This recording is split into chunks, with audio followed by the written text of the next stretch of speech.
How was that? That's very loud. Good morning, family. Hi. Good morning. Hello, sis. Good morning. Is today a better day, sis? No, but it's Sorry for laughing. I'm not laughing at you. All right. we're laughing with you. Yes, thank you. Yes. Mm. Nope, I'm going through the throes of the last special relationship, and it's been, I won't swear, but it's been pretty gnarly, and it's not over. Shitty. So, shitty. Shitty. Mm-hmm. That's Yeah. okay. Yes, that's okay. That's fine. I'm grateful. Today's lesson 174. We're still in the reviews. Sis, do you want to start us off? I'd love to. Thank you. Oh, wait a minute. Let me just try and find the lesson first. That would help. 174, right? Uh-huh. Okay. Hang on. Let me see. I'm in. Okay. Yeah, I got it. Right here. God is but love, and therefore so am I.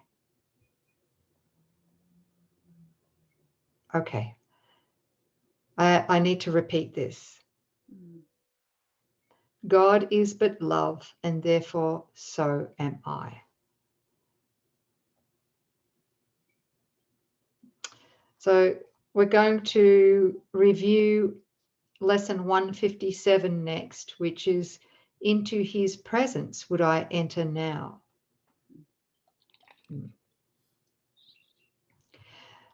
Before we go ahead, let's prepare the ground for this lesson, because from what I've experienced recently is that this lesson really needs to be a felt lesson. It needs to be a felt experience.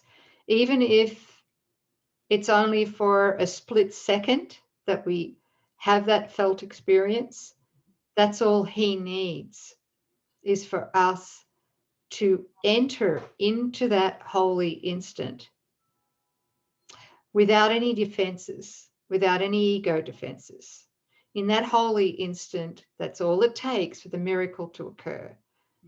So, just to help to prepare the ground for this lesson, I want to ask a question, which is that if God is only love with no opposite, and if our mind holds only the love we share with God with no opposite, then what about all our problems? What about our relationship conflicts? What about the body? What about its pain, so-called sickness, right? What about our worries about our children or our friends or whatever? I mean, what about that, right? It can't be based on the truth. Yeah, but it really requires to feel into this question, not just do an intellectual bypass. So I'm just asking everyone to join us, sis, here in this, because see, again, just as a reminder, who believes that our problems are real? Who believes that, right?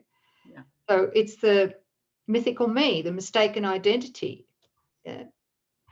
And we've got to just realize and take this in, that that part of our mind, the split part of our mind, the mythical me that really does believe that it's up against all of this, this stuff that's constantly seeming to attack us, is really just a defense, a smokescreen that the mythical me has made up to protect itself from the light of God now, right in this moment. Yeah. Yeah. I'm so grateful that just it's a holy instant. He's asking for 1 second, a moment of being undefended, to allow the holy instant, which is the memory of everything, the felt state, like you said, of the unreality of what we've given so much energy to or belief. And we can't actually go there. You know this, sis. I know this, and I'm sure there are many in our family who also know this or are beginning to recognize it. Yeah. Is that we can't come to God or Holy Spirit with all of our mythical me's baggage. None. You know, that's what the holy instant's for. It's like, oh, okay, I have to actually set this baggage aside, Right. and then open myself, just be willing to open myself to the possibility that there is no baggage in this holy instant, that I can join with God in this holy instant. And it's not like I need to earn his love or qualify for his love. He already loves me regardless. The only block is my resistance to receiving his love in this moment. So my focus is taken off all my problems, and I leave an opening.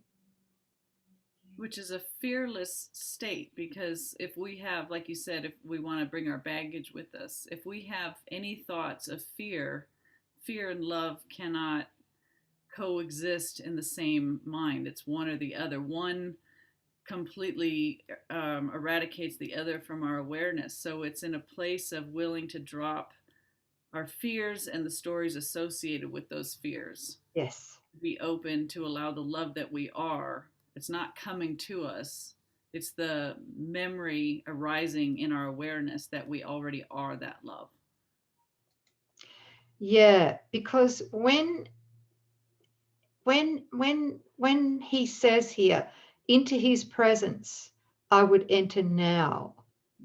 This morning, joining with Jesus, I heard him say, into your presence I would enter now. And it kind of, I was like, oh, did I hear that right? Into your presence I would enter now.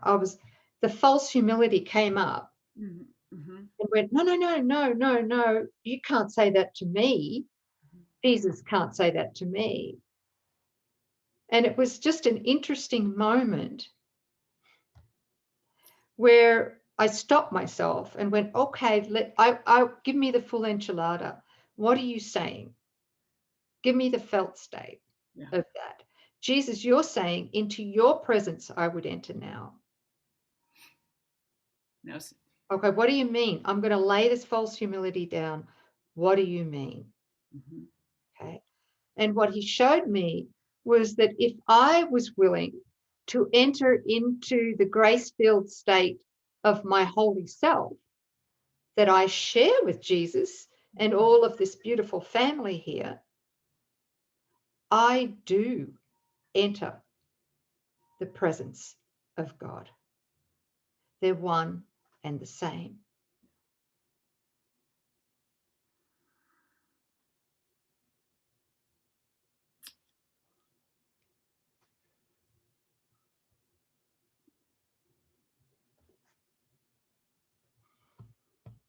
And it's all here. It's in here. Are we willing?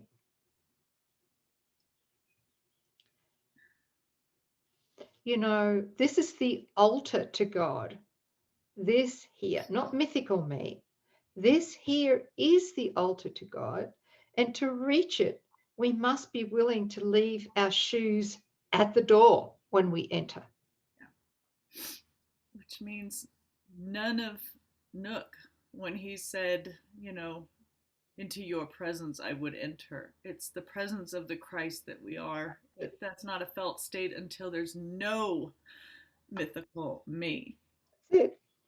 Mythical me does not become holy. Mythical me does not become powerful. Mythical me can't be enhanced. It has to be completely let go.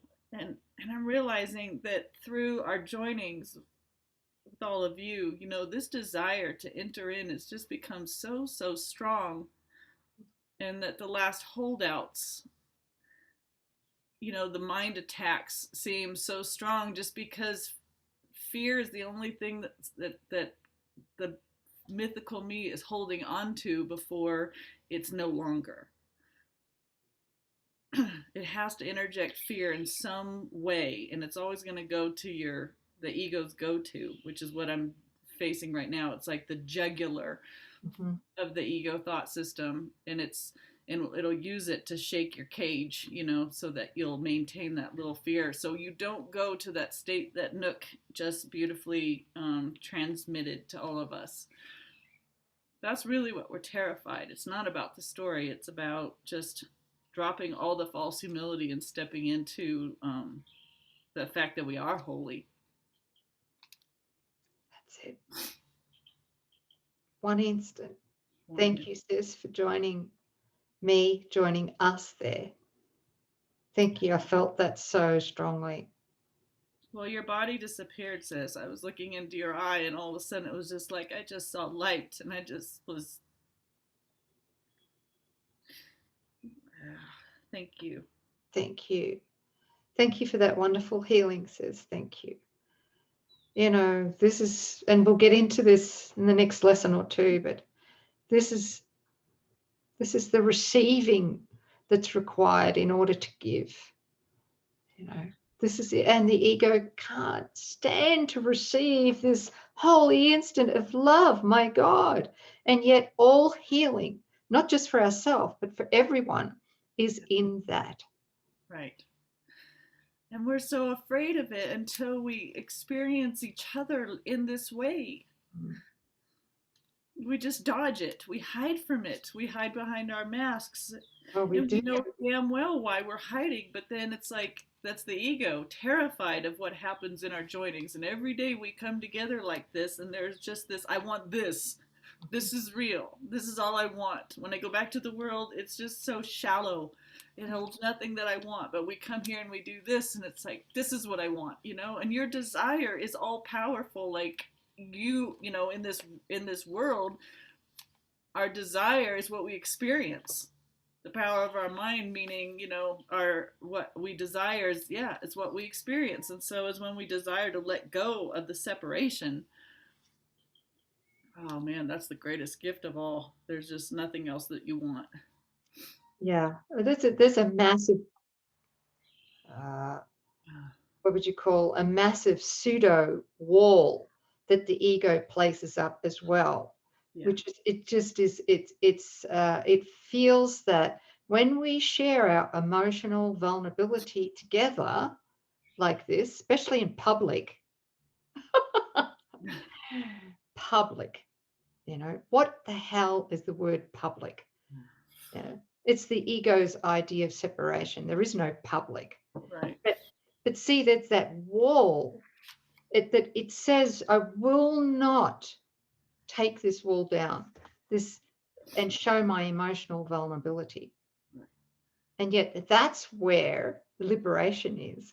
That's where true union, that's where true joining occurs. It's in that. It's in that. It's in that being real, Right. Thank you. So if we're wearing masks, we're not available for the holy instant to occur, and in the holy instance where you remember what you are. So that's why the ego's it is terrified of love. It is terrified. Yep. Yeah, it is terrified. And, I find, and I'm sure you'll agree with me, sis, we've talked about this before, I find that it's really in my showing up in emotional vulnerability. It's in that willingness to go there, which really is the threshold, right? It's the threshold into the light. Yes. That's when I get guidance directly from Jesus or from Holy Spirit. That it just floods in then. But it's the last place that we feel safe through mythical me, is in that emotional vulnerability, because we've still got our defenses up. Yes. defense is to love. Right. Yeah. Yeah. Don't get too close to that brother because a holy instant might occur and the memory of what you are would arise, which would shine the light that what you thought you were doesn't even exist in truth, but what you are is, one with God. Yeah. Yeah. Thank you. Thank you. No, thanks. Really feeling this. Beautiful. Okay, I'll keep going, yeah? Mm. Because we're not even halfway through the lesson yet. Who cares? Okay, I'm hearing. It's a summary, sis. Don't worry about it. It's Okay, just thank you. the highlights. Thank you. So, into his presence would I enter now. Into his presence would I enter now, which is we have to be willing to enter into our own presence as the Christ in order to enter into his presence because they're one. They're one. Okay. Let me share some beautiful teaching from lesson 157 here. Jesus says this is a day of silence and of trust.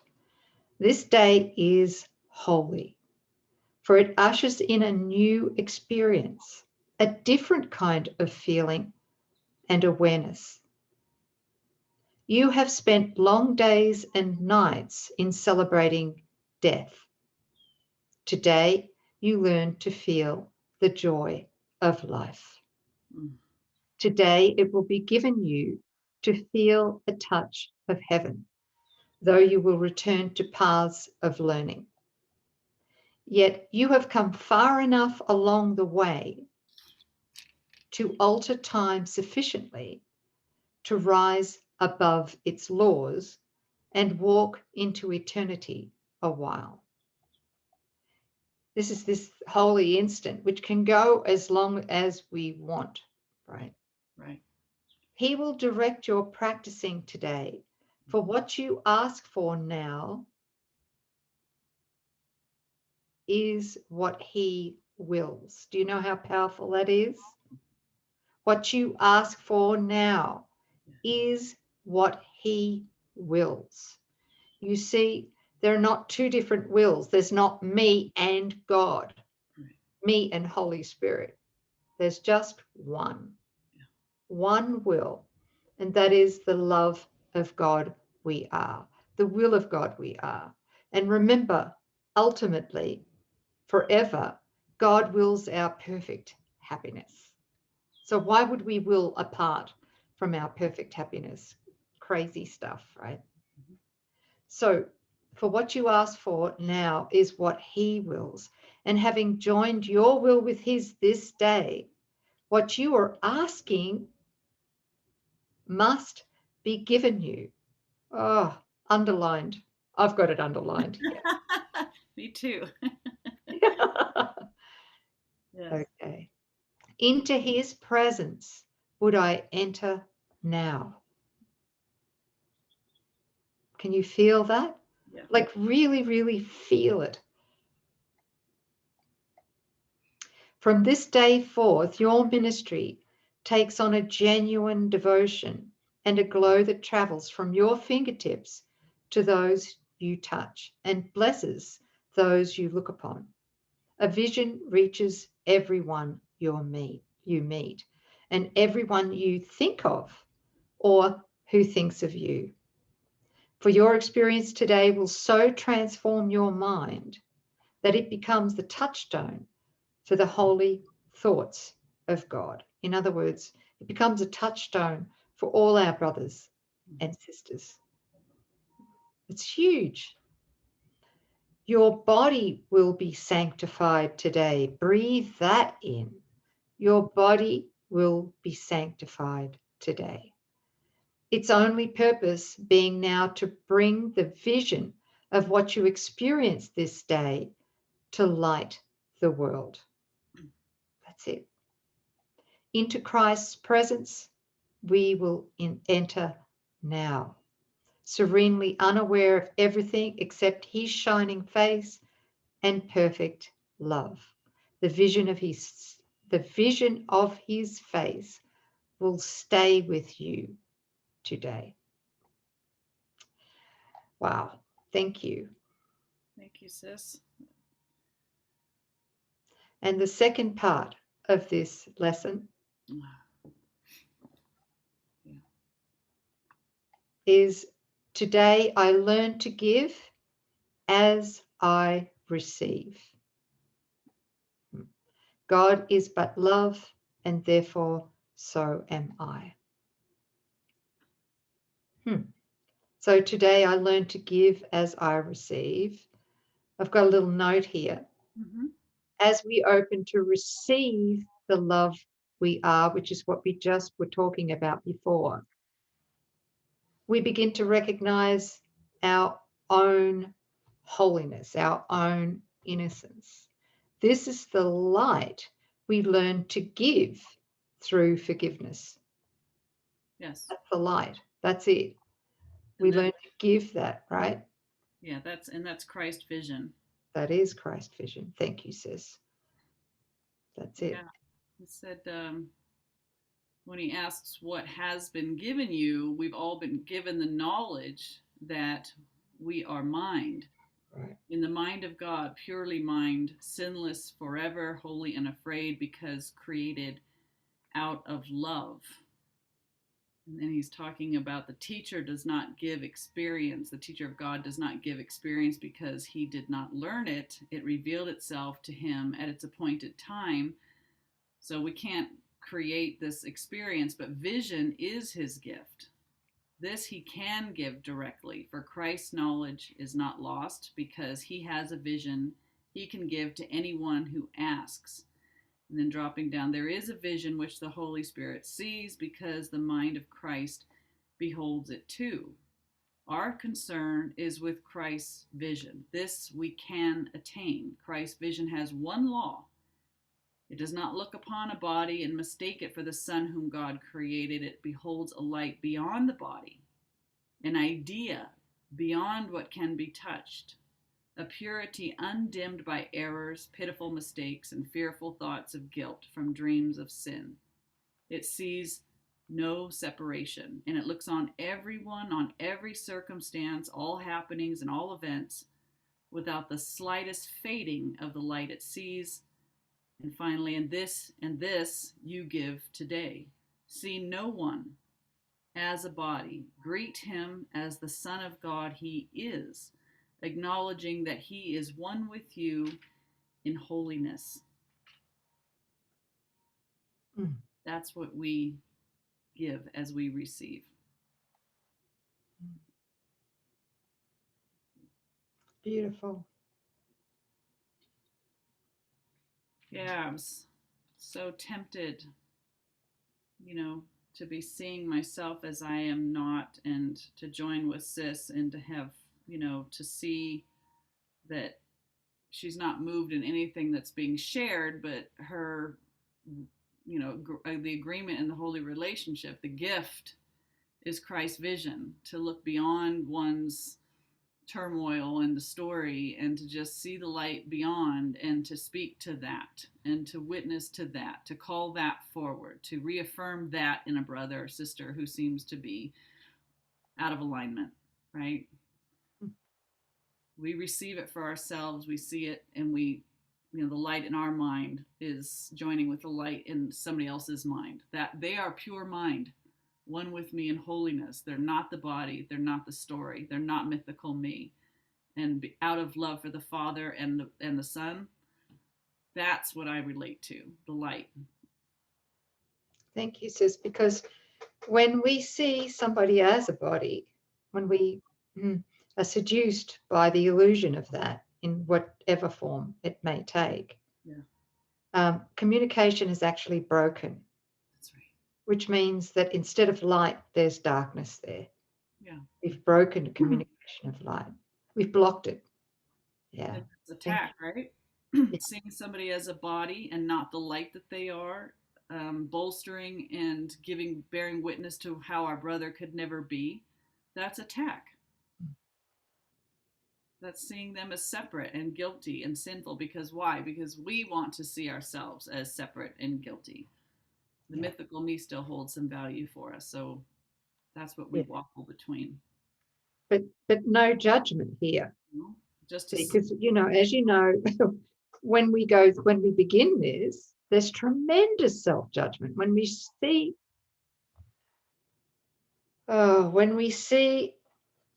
the shit of the ego thought system, of mythical me, when we see it, we're in horror, and go, oh my God, I'm never going to make it.